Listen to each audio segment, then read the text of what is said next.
창세기 강의 49번째 시간입니다.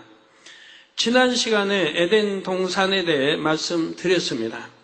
성도님들은 에덴과 에덴 동산의 차이를 잘 이해하셨습니까?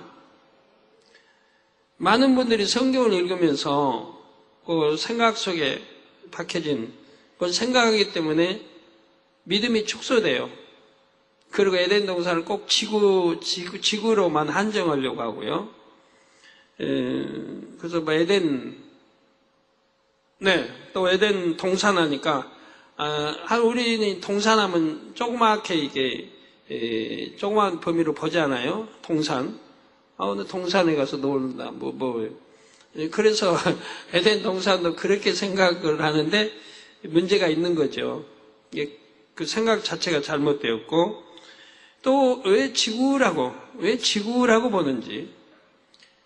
하나님 말씀에 분명히 아담하고에도 번성하고 여하튼 지배하고 다스리고, 그리고 사망이 없는 생명이니까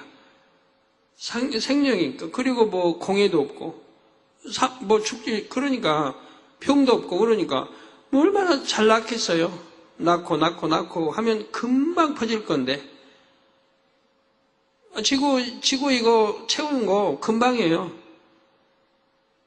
한 1000년만 한다 해봐요. 꽉 차버리죠. 사망이 없으니까. 그러면 하나님 창조하시고 지구 꽉 차가지고 그 다음에는 어떻게 돼요? 이 사람이 이렇게 자기 생각 속에 묶어버리니까 성경이 풀리질 않죠. 그리고 지금도 에덴 동산이 어딨냐고 찾는다고 하고, 저번에 했던 신문에는 아프리카에서 찾았던 그런 신문이 나온 거 봤습니다.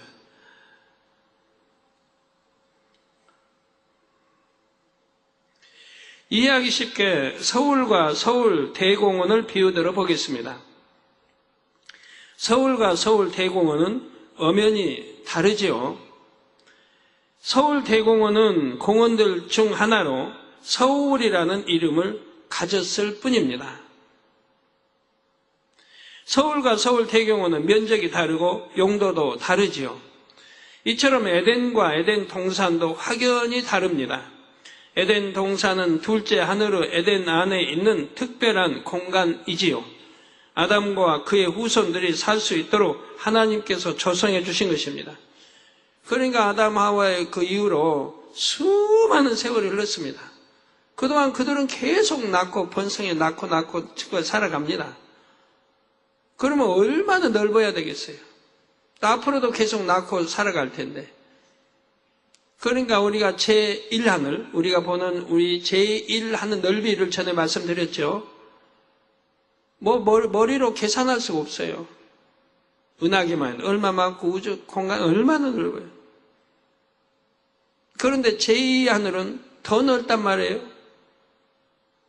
거기에다가 이제 어둠의 공간, 원수마귀가 차지하고 있는 어둠의 공간, 또 빛의 공간이 나누어서, 예를 들어 절반만 잡는 거예요. 제2하늘의 절반만 차지한다고 해봐요. 그래도 얼마나 넓어요. 끝도 없죠. 둘째 하늘의 에덴 안에는 에덴 동산 외에도 특별한 공간이 더 있지요. 예를 들어 장차 성도들이 주님과 7년 혼인잔치를 하는 공간도 에덴 동산이 아닌 에덴에 있습니다. 이게 창세를 구원받는 영혼들이 이제 7년 혼인잔치 할 텐데, 거기도 엄청 넓어야 하잖아요. 에덴 동산이 아닌 에덴 안에 있다 이 말입니다. 지난 시간에 에덴 동산의 환경을 몇 가지 말씀드렸습니다. 사계절이 뚜렷하지 않고 밤이 없었다 했고, 기온의 변화로 시간의 흐름을 안다 했지요. 개인적으로나 가족 단위의 집이 없고 아름다운 장막에서 쉰다 했고요.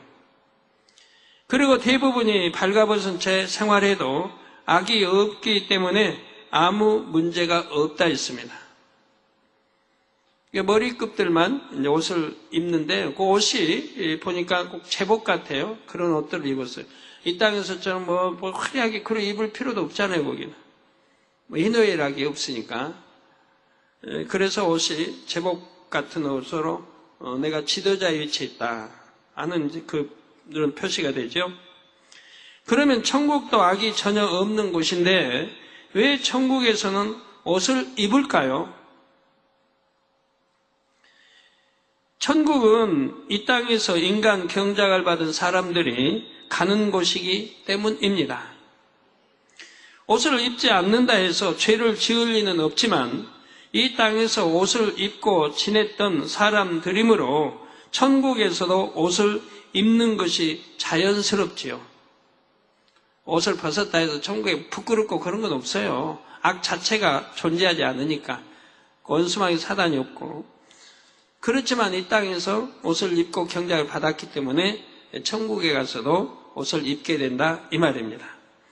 또한 천국에서는 옷이 그 사람의 상급과 영광을 나타내는 수단이 되기도 합니다. 얼마나 영광에 따라 옷이 다르고 또 얼마나 상급에 따라서 옷과 빛과 모든 문양들이 달라집니다. 그런데 에덴 동산에도 간혹 옷을 입은 사람들이 있습니다. 이들은 머리급에 해당하는 사람들입니다. 에덴 동산은 매우 넓고 인구도 무척 많기에 나름대로 조직이 있고 질서가 세워져 있습니다. 조직이 있고 질서.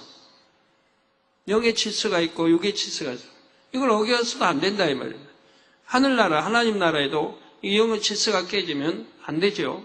사단의 세계도 질서가 엄연히 있어서 그 질서가 무너지면 사단의 나라가 존재할 수가 없습니다. 우리 주님도 그렇게 말씀하셨죠. 그래서 영의 질서가 있는 거예요. 교회 안에도 질서가 있는 거예요. 목사님들 다 서열이 있어요. 그 안에 절대적으로 순종해야 되는 거예요.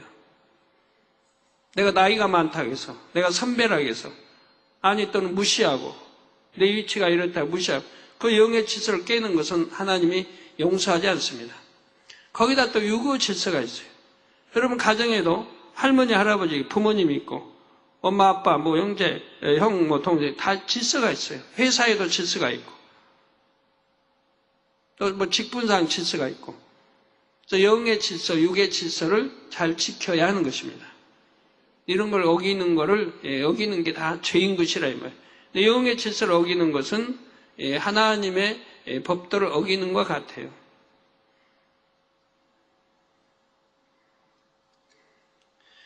천사들도 다 질서가 있습니다. 뭐 천사장 밑에도 천사에도 계열이 있고 다 질서가 있어요. 여러분 또 섬기는 천사도 다 질서가 있어요. 여러분 섬기는 천사가 한 명씩 다 이 땅에도 있는데 그 천사도 전부 서열이 달라요. 왜? 누가 더 영으로 들어갔느냐에 따라 섬기는 천사가 급이 높은 거예요. 더 영으로 들어갔냐? 그 섬기는 천사가 급이 높아요. 그러니까 여러분은 이 땅에서는 또 내가 나이 먹고 내가 뭐 장로고 이럴지 몰라도 천사들이 섬기는 거는 서열이 달라요. 아무리 어린아이라 해도 그 어린아이가 더 영적으로 높으면 그 어린아이를 섬기는 천사가 더 높은 거예요. 장로님 섬기는 천사보다 더 높은 거예요. 영적으로 누가 더 하나님 사랑하고 사랑받느냐, 영적으로 누가 더 높으냐에 따라서 그만큼 권세 있는 천사가 이제 함께하고 지킨다는 얘기입니다.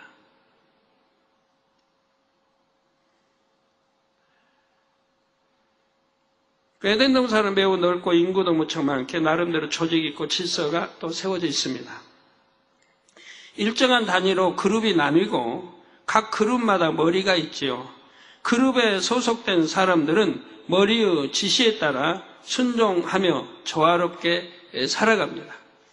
에덴 동산은 싸움이 없고 혈기 이런 게 악이 없기 때문에 얼마나 질서에 따라 바로 순종하고 조화롭게 살아간다 이 말입니다. 단순히 없다면 희노애락이 없기 때문에 그게 문제죠. 뭐 즐겁다, 행복하다, 기쁘다, 감사하다, 뭐 사랑한다 이런 거는 모르고 살아가는 거죠.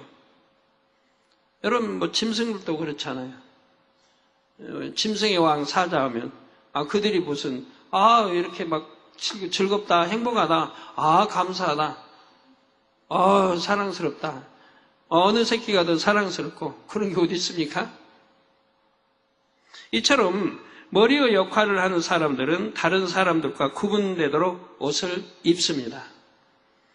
에덴 동산에서 옷은 머리된 사람이라는 지위를 나타내는 구별 수단일 뿐이지요. 부끄러움을 가리기 위해서, 몸을 치장하기 위해서 입는 것이 아닙니다. 성도 여러분, 에덴 동산의 자연 환경은 지구와 거의 비슷합니다. 온갖 꽃과 나무들이 있고 각종 동물이 있지요. 새, 짐승, 곤충, 물고기를 비롯한 각종 동물들이 있습니다. 6일 창조 동안 지구에 창조된 동식물들이 에덴 동산에도 모두 있다고 보시면 됩니다. 그런데 같은 종류라 해도 지구에 있는 것과 에덴 동산에 있는 것의 빛깔은 매우 다릅니다.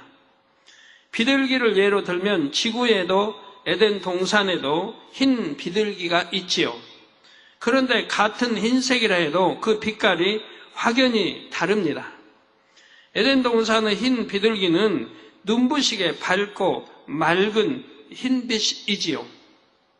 지구에 있는 흰 비둘기는 그렇지 못합니다. 그 빛깔의 차이를 이해하기 위해 한 가지 비유를 들어보겠습니다.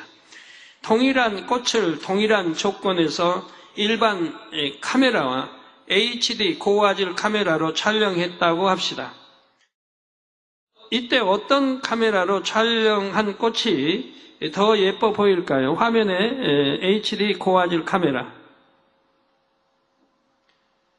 고화질 카메라로 촬영한 꽃이지요.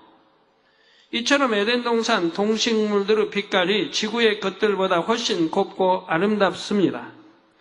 에덴 동산은 악이 없는 영의 세계이기 때문입니다. 즉, 에덴 동산 거는 오염될 일도 없고 창세일에 지금까지 오염되질 않고 변질될 일도 없기 때문에 하나님께서 처음 창조했을 때나 지금이나 동일하지요. 처음 그대로 깨끗하고 맑고 아름다운 상태를 유지하고 있습니다. 에덴 동산에는 지구처럼 높은 산은 없습니다. 완만한 언덕들이 군데군데 있어서 지형의 기복을 만들죠. 그러니까 여기 이 땅에는 이게 오염됐지 않습니까? 아담 하와가 이제 불순종하고 쫓겨난 뒤로부터 시작해서 오염이 됐습니다. 그래서 이런 여름에 여러분 너무 싫어하는 이런 독충들이 나오고 모기도 나오고 파리 이런 것들이 다 생겨난 거예요. 그 뒤로 지구에는 그들이 뿌린 악취가 얼마나 많아요. 변이고 오염돼 가면서 색깔들이 변했고요. 그래서 흰 비둘기지만 비둘기 색깔이 어디 곱나요? 에덴 동산의 비둘기는 너무나 하얗습니다. 에덴 동산 하늘도 마찬가지고요. 오염되지 않은 하늘이니까. 하늘이 오염됐다 그런 게 아니고 이 공기 중 오염돼 가지고 그 오염된 곳을 뚫어봐야 되니까 맑은 하늘이 될 수가 없죠. 서울도 가끔 1년에 몇 번씩은 오염이 덜 된 하늘 때를 볼 수가 있는데 그때는 아주 높이 그때 별 본다면 아주 참 밝은 이런 별들을 볼 수가 있죠. 그러나 저기 산으로 가서 강원도도 산에 가서 보는 거하고는 전혀 하늘이 다르지 않습니까? 근데 그 하늘이라 해도 에덴 동산 하늘과는 더 다릅니다. 에덴 동산의 하늘은 너무 푸르다고 해야 되나요? 파랗다고 해야 되나요?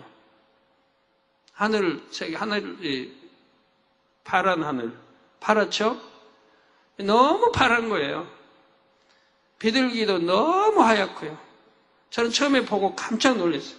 저렇게 하얀 것도 있나, 하얀색도 있나 할 정도로 비둘기 색깔도 너무 하얗고 에덴 동산의 하늘도 너무 파래가지고 이 땅에서 아무리 파란 하늘 봐도 비교가 안 되기 때문에 처음에 하나님 저에게 보여줄 때 제가 깜짝 놀랐습니다. 야, 에덴 동산 하늘은 저렇게 파랗고 비둘기도 저렇게 하얗고 깨끗하고 다른 것들 보여준 게 다 그래요. 참 감사하게도 제가 보고 나서 그 다음에 파키스탄의 목사님이 2층에서 예배드리다가 그분 또 영안 열어주셔가지고 에덴 동산을 봤었죠. 그게 아마 두 번째로 제가 기억해요. 그 다음에 우리 성도님들 어디 교육 장소에 어디 나가서 그때 에덴 동산을 열어서 우리 성도님 많이 또 보게 했습니다. 지금은 이제 무한 단물태 가면 자주들 보시죠? 해외에서 오신 분도 그러고. 에덴을 하늘문에 열어서 거기 사람들, 나무들, 동물들 늘 보여주시고 계시는데요.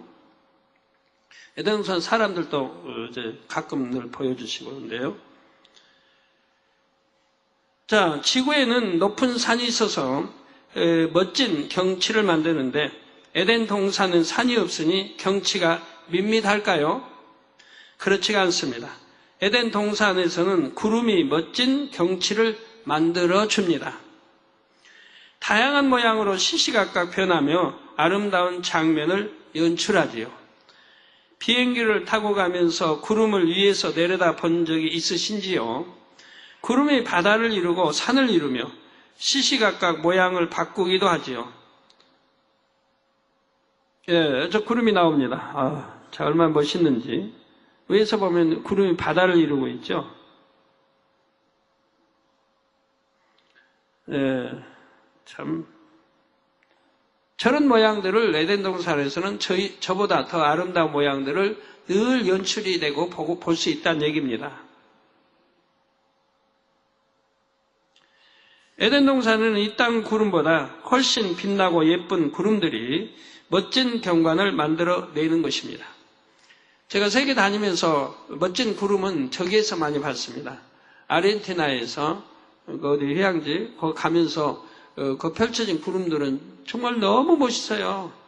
언제 거기 가서 촬영해 갔으면 너무 좋겠어요.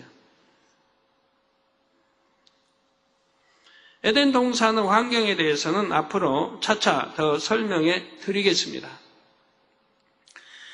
본문 9절을 보면 여호와 하나님이 그 땅에서 보기에 아름답고 먹기에 좋은 나무가 나게 하시니 동산 가운데에는 생명나무와 선악을 알게 하는 나무도 있더라 했습니다. 동산 가운데.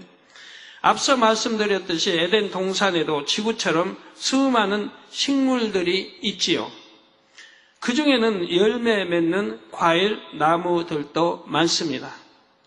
본문 전반절에 보기에 아름답고 먹기에 좋은 나무가 나게 하셨다는 말씀과 같지요. 에덴 동산 사람들은 이러한 과일들을 먹고 삽니다. 그런데 수많은 과일나무 중에서 조금 특별한 두 나무가 에덴 동산의 중앙에 자리하고 있습니다. 바로 생명나무와 선악을 알게 하는 나무지요. 에덴 동산의 중앙인 이곳은 다른 곳보다 지형이 더 높아서 두 나무는 눈에 잘 띕니다. 서울에 있는 남산타워도 눈에 잘 띄지요. 또 남산타워 전망대에 올라가면 서울 전역이 보입니다. 물론 큰 산에 가려진 뒤편은 안 보이지만 그래도 대부분 보이지 않습니까? 날씨가 좋을 때는 인천 앞바다까지 보인다고 합니다. 이처럼 하나님께서는 에덴 동산 중앙에 두 나무를 두셨습니다. 이 두 나무는 잎사귀가 매우 풍성하며 열매도 많이 맺혀 있습니다. 에덴 동산에 있는 나무 열매들은 모두 맛으로나 향으로나 빛깔로나 이 땅에 있는 것들보다 훨씬 좋지요. 그런데 에덴 동산 중앙에 있는 이 두 나무의 열매는 그 가운데서도 월등히 뛰어납니다. 눈으로 보기에도 확연히 차이가 나지요. 두 나무의 열매는 두 손으로 안아야 할 만큼 상당히 큽니다. 이와 비슷한 크기의 이 땅 과일로 메론을 예로 들 수 있습니다. 메론의 크기는 지름이 보통 20에서 25cm라고 하는데 저 메론 나오죠? 저 정도의 크기라고 생각하시면 되겠습니다. 생명나무의 열매, 곧 생명과일과 선악을 알게 하는 나무의 열매인 선악과는 모양이나 빛깔이 분명히 다릅니다. 먼저 선악과는 이 땅의 과일 중에서 복숭아와 비슷한 모양이며 분홍빛입니다. 선악과 또 그리고 생명과일은 사과와 비슷한 모양의 홍조를 띱니다. 생명과일 지금 나오고 있죠. 아주 빨갛지 않으면서 약간의 홍조를 띤 아름다운 빛깔이지요. 지금 선악과 옆에 복숭아가 나오네.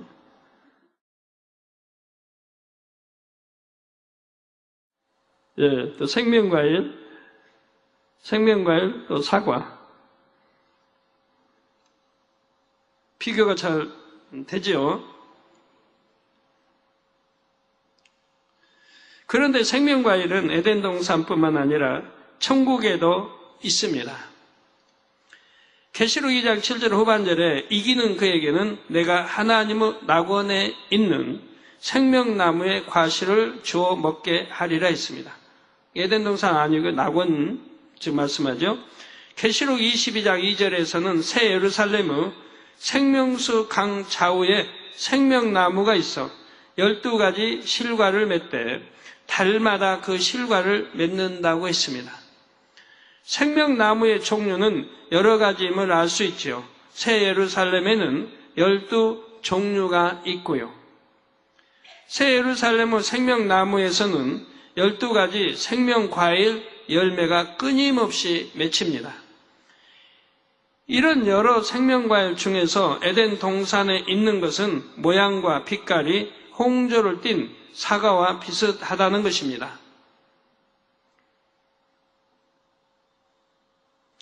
하나님께서 선악과와 생명과일의 모양과 빛깔이 확연히 다르게 만드셨기에 두 가지가 절대 헷갈리지 않습니다.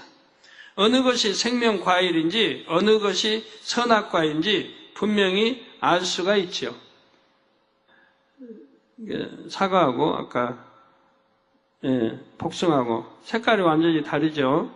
그래서 확연히 구분이 된다 이 말입니다. 하나님께서는 두 가지 열매 중에서 선악과를 따먹지 말라고 하셨습니다. 그런데 아담은 결국 선악과를 먹고 말았지요. 두 과일은 모양도 빛깔도 다르기에 선악과가 생명과일인 줄 알고 실수로 먹었습니다라고 말할 수가 없습니다. 여러분이 이 땅에 사는 동안에도 삶 속에서 항상 선과 악을 만날 수 있고 영과 육을 만날 수 있습니다. 이때 무엇이 선이며 무엇이 악인지, 무엇이 영이고 무엇이 육인지 쉽게 구분할 수 있지요. 그래서 선악과일, 생명과일이 분명히 구분되듯이 선과 악 분명히 구분됩니다. 무엇이 영인지 무엇이 육인지 분명히 구분이 된다 이 말입니다. 자, 악이 선인 줄 알고 악을 택하거나 육이 영인 줄 알고 육을 택하는 경우는 거의 없습니다. 요한복음 6장 63절에 우리 예수님께서 살리는 것은 영이니 육은 무익하니라. 내가 너에게 이른 말이 영이요 생명이라 말씀하셨습니다. 그래서 살리는 것은 영이라. 예를 들어 비유들어 우리 죄종들 비유를 들게요. 죄종들이 예를 들어 양떼들을 이제 만남에 있어.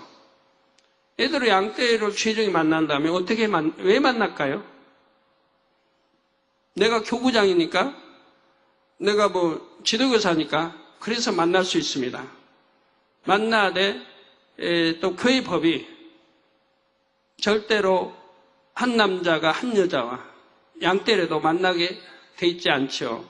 그래서 신방을 해도 반드시 우리 교구장, 남자 교구장 신방한다면 여 교구장, 여 권사님들 여자 2명 이상 대동하게 돼 있습니다. 또 나이도 더 좀 많으신 분들에서 대동하고 신방하게 돼 있어요.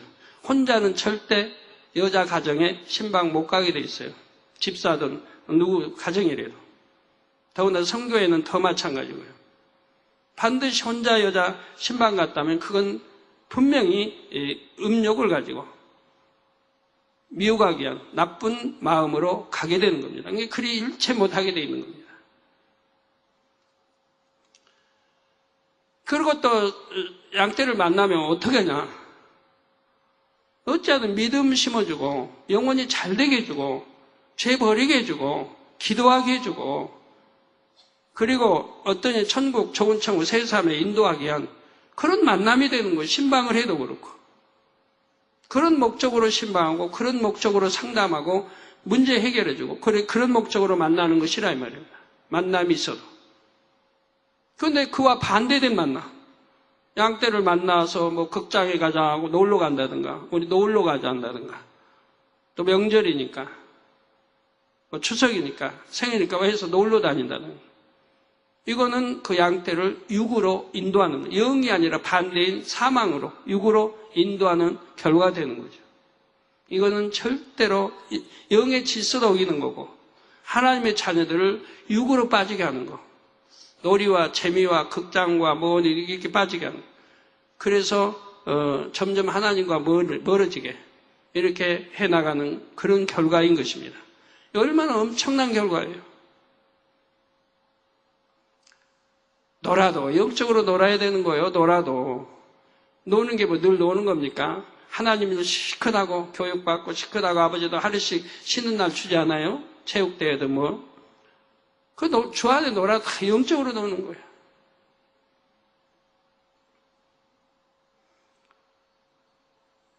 근데 육으로 오늘 쉬니까 교육 3일 올라와서 받았으니까 목요일날 하루 쉬니까 우리 여기 극장에나 가자고 세상 극장으로 많이 갔다고요.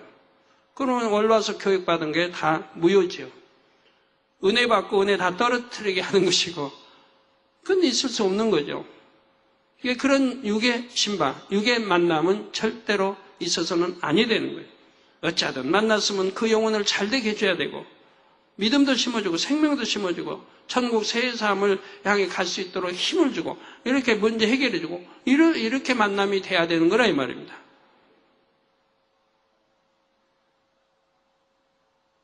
구제라도 도와주도 그가 힘을 받아 하나님이 잘하도록 신앙생활 잘하도록 구제도 하고 도와주는 거고요. 그래서 살리는 것은 영이며 육은 무익하다 이 말입니다. 내가 너희에게 이른 말이 영이요 생명이라 말씀하셨습니다. 그러므로 성도님들은 모든 선택의 기로에서 선한 편에만 서시고 오직 영을 취하시기 바랍니다. 여러분 안에 계신 성령님께서 선과 악을 분별할 수 있도록 도와주십니다. 또한 여러분이 영을 취할 때마다 기뻐하시며 신령한 은혜와 능력을 더해 주실 것입니다. 성도 여러분, 천상의 과일들은 그 향취와 맛이 신선하면서도 그윽합니다. 한 입 베어물면 입안에서 살살 녹는 듯 하지요. 그럼 녹는 듯 하죠. 여러분 만약에 천국 가서 과일 먹는다면 입안 녹아버려요. 그러니까 찌꺼기가 남지 않아요. 그냥 살살 녹아버려요. 그런 과일도 있는데, 그런 과자도 있잖아요. 입에 넣으면 살살 녹아서 그냥 아무것도 안 남는. 그런 게 뭐라고 그럴까? 이름이 안 나네. 여하튼 그런 과자 있죠? 직사각형으로 된 있잖아요. 입에 넣으면 살살 녹아가지고 그냥 아무것도 안 남는. 천상의 과일은 입에 넣으면 살살 녹아서 그 향취와 맛이 너무 극하고 아름다워요. 그러면서 아무것도 남지 않기 때문에 화장실이 필요 없는 거예요, 천상에. 냄새도 필요 없고 향취와 아름다운 냄새만 나죠. 참, 저 얼마나 감사한지 몰라요, 아버지 앞에. 십자가의 도 설명해 주실 때 그 생명과일을 저에게 먹여주신 적이 있습니다. 근데 직접 이렇게 먹여주셨다는 게 아니고 그 십자가의 도 말씀을 받을 때 그 생명과일을 먹는 느낌을 주셨어요. 그 맛이 지금도 기억해요. 세월이 25년이 지났는데도 그 맛의 향취를 지금도 기억합니다. 너무 그 향취와 맛이 좋았기 때문에. 그래서 천국 가서 막상 따서 먹는 다음에 얼마나 맛있을까. 그 느낌만 주셨는데도 그런데 제가 천국의 느낌을 두 가지를 받았다고 전에 설명했죠. 그 과일 맛 느낌과 또 꽃향기 느낌을 맡게 했습니다. 그 꽃 산책길을 걷는데 그 꽃이 그냥 활짝 펴고 이렇게 하면서 하나님의 아들들 오면 환영을 하거든요. 쫙 펴고 쫙 펼 때 쫙 펴가지고 오므리면서 그 꽃의 향취가 꽃마다 향이 다른데 향취가 찾아오는 그 주인을 향해 꽃으로 보면 주인이죠. 하나님의 아들들 향에 쫙 풍겨주는 거예요. 그 냄새를 맡으면서 그 꽃에게 다가가는 거예요. 그 향취를 느끼게 해주셨습니다. 두 가지 천국에 대한 이 두 가지 맛과 꽃 향기를 맞으면서 제가 계시를 받았던 적이 있는데요. 그래서 그 향을 지금도 잊지를 못합니다. 느낌이 너무 강했으니까요. 이 땅 어떤 과일과도 비교할 수 없는 맛과 향을 갖고 있습니다. 예전에 제가 천국에 대한 계시를 받을 때 하나님께서 제게 천국 과일의 맛을 느끼게 해주신 적이 있습니다. 그때 머리에서 발끝까지 온몸이 그 과일 맛과 향에 휩싸여서 온몸이 생기로 충만해졌지요. 성도님들도 장차 천국에 가시면 이 생명 과일을 마음껏 드실 수가 있습니다. 천국에 있는 생명 과일은 에덴 동산의 것보다 맛과 향이 훨씬 진합니다. 에덴 동산과는 비교가 안 되고요. 또 천국에서 낙원과 새삼의 과일 맛 비교가 안 됩니다. 물론 에덴 동산과 낙원과의 과일 맛 비교가 안 됩니다. 어디께 좋을까요? 낙원께 훨씬 맛이 좋죠. 에덴 동산보다, 맛보다. 근데 에덴 동산과 또 새 예루살렘의 과일과는 맛이 또 완전히 다르다 이 말이에요. 이 땅에도 그렇잖아요. 사과하면 어느 지방 산 사과는 너무 참 달고 맛있고 어디 거는 그냥 뚝뚝하고 맛도 없고 배도 그러고 감도 그러고 다 다르지 않습니까? 우리 일본에 저번에 50팀 다녀와서 당회장님 일본의 과일은 너무너무 맛있어요. 당회장님 사다가 드리고 싶은데 그게 마음대로 안 되니까 못했다고. 너무 달고 맛있더라고 그래요. 네, 그래요.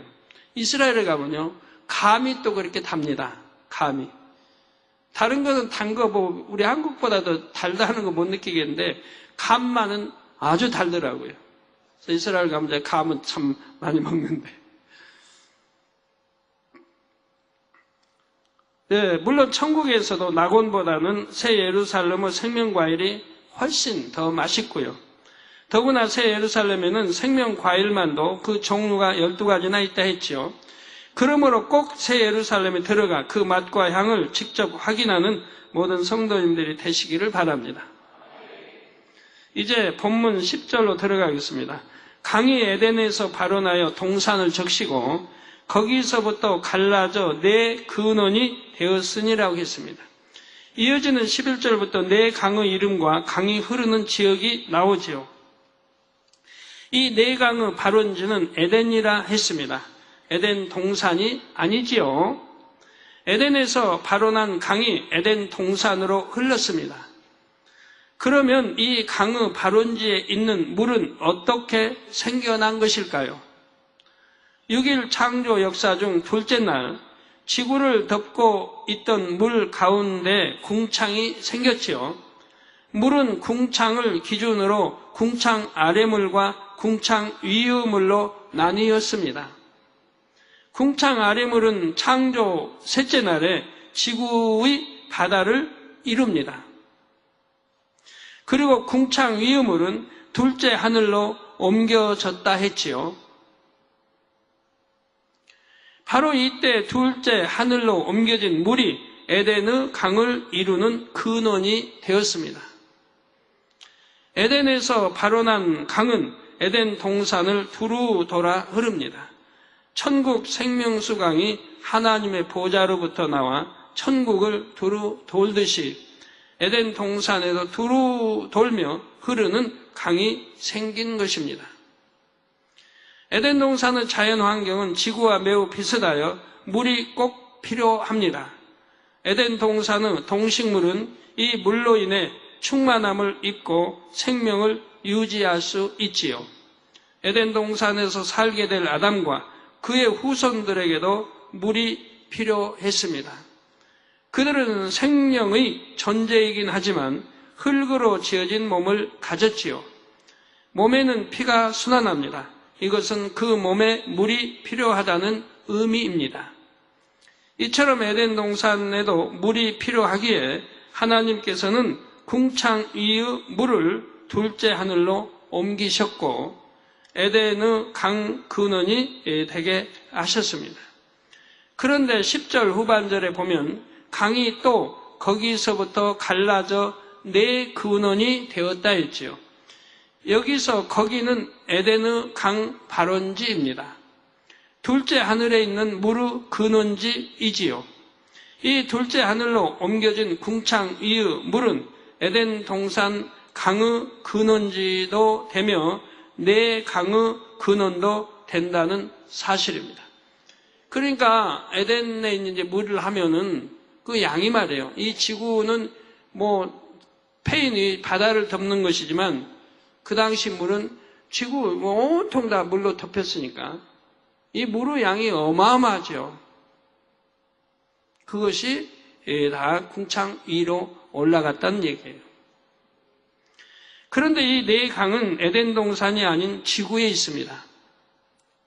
둘째 하늘에 옮겨졌던 물이 다시 지구의 네 곳으로 쏟아져서 큰 강을 만들었지요.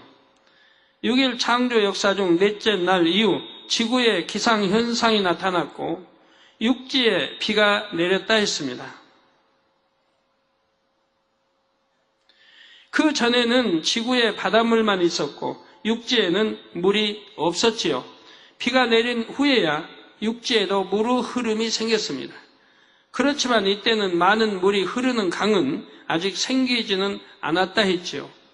일반적으로 계곡에 가느다란 물줄기들이 여러 개 모여서 시내를 이루고 또 여러 시내가 모여 강을 이룹니다. 그런데 인류 문명의 발상에 영향을 준 큰 네 강은 그렇게 만들어진 것이 아닙니다. 하나님께서 둘째 하늘에 있는 물을 지구의 네 곳에 쏟아 부으심으로 만드셨지요. 집중호우가 내릴 때 보면 마치 하늘에서 물을 들이붓는 것 같습니다.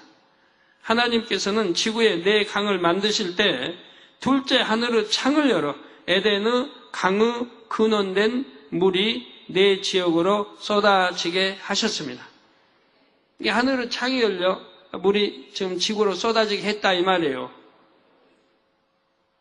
하늘에 창이 있어요? 창문이 있어요? 있어요, 없어요? 있죠. 예. 노아 홍수 때도 나오잖아요.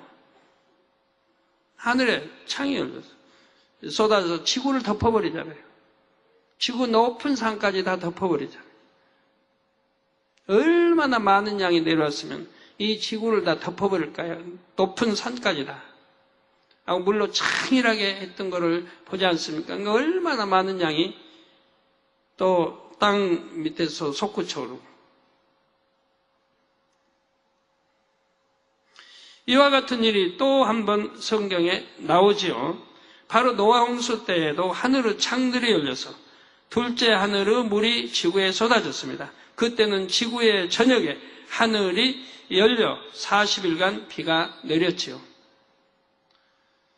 사람들이 좀 이런 거를 명심해서 성경 읽는다고 하면 야, 이게 우리가 알지 못하는 또 에덴이고 원수막이 사는 그런 공중 권세 잡고 사는 이런 것도 있고 또 만나가 내려오고 이런 걸 생각하면 뭔가 좀 기도하면은 영감으로 받을 줄 알아야 될 텐데 말이에요. 제2 하늘이 있고 에덴 동산이 있고 또 성경에 보면 창이 열리고 스데반 집사가 보니 하늘이 열리고 뭐 이렇게 곳곳에 나오잖아요. 그러면 우리 육으로 눈으로 보지 못하는 세계가 펼쳐져 있다는 것도 알아야 할 거라 이 말이에요. 우리 주님도 승천에 올라가시다가 구름 오르는 늘 구름 났다는 사람 그 위치죠. 거기서 뿅하고 사라지셨단 말이에요. 많은 사람이 보고 있는데 기왕이면 그냥 구름 없이 쫙 올라가는 거 보여주시지 왜 거기까지입니까? 거기에서 구름 속으로 주님이 사라지십니까? 바로 거기가 제2 하늘 물론 이제 여기는 제3 사하늘에 올라가는 통로가 있기 때문에 그 통로로 사라지신 것이라 이 말이에요. 그러니까 구름으로 보지 않게 덮어버려. 아니면은 보는 사람들이 이상하잖아요. 분명히 저가 올라가도 거기서 뿅 사라져버리니까. 그래서 구름으로 딱 가리시고 구름 속으로 해서 그 공간을 타고 아버지 이제 하늘로 가시는 거죠. 만나도 마찬가지. 다 그렇게 해서 만나 내렸는데, 만약에 인간의 생각을 동원하려면 제대로 하든가. 제대로 해봐요. 그럼 주님 계속 올라가고 계세요. 나중에 공기 없는 층을 가야 돼요. 나중에 추워서 어떻게 해요? 우리 해외 다닐 때 비행기 타면 바깥 온도가 마이너스 70도인데, 우리 주님이 어떻게 해요? 추워서. 얼어버릴 텐데, 온몸이. 공기 호흡할 수도 없고. 어떻게 계속 올라가요? 올라가면 어디로? 계속 올라가요. 왜 여기까지는 생각이 미치지 못하나 몰라요. 그런 것이 생각이 미친다면 거기까지만 한정 지어야 돼요. 우리가 주님이 오르시고 구름으로 덮으시고 거기에 어떤 비밀이 있나 보다.